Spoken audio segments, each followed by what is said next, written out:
মহিলাৰ কাপোৰ ফালি বিজেপি কৰ্মীৰ গুণ্ডাগিৰি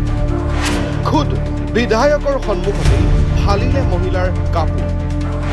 মহিলাৰ মুখ বুকু আৰু পেটত ঘুচা মাৰিলে বিজেপি মণ্ডলৰ সভাপতিয়ে পিছে এই অভিযোগ আমাৰ নহয় এই অভিযোগ ৰাইজৰ দলৰ সভাপতি তথা শিৱসাগৰৰ বিধায়ক অখিল গগৈ সূৰ্য কাংগুং নামৰ ৰংপুৰ মণ্ডলৰ বিজেপি দলৰ সভাপতি সূৰ্য কাংগুঙে মহিলাগৰাকীক ইয়াতে ঘুচা মাৰিছে তাৰপিছত কাপোৰ ফালি দিছে গোটেই টোটেল মানে চুইজাৰ ফালি দিছে ইমান ডোখৰলৈকে তাৰপিছত ইয়াতে ঘুচা মাৰিছে বুকুত আৰু পেটত ঘুচা মাৰিছে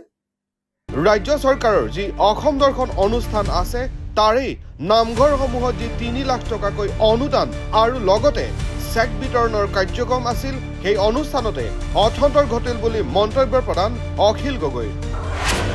অথন্তৰ ঘটালে ৰংপুৰ মণ্ডলৰ বিজেপি দলৰ সভাপতি সূৰ্য কাংগুঙে আৰু ঘোষা মাৰিলে এগৰাকী মহিলাক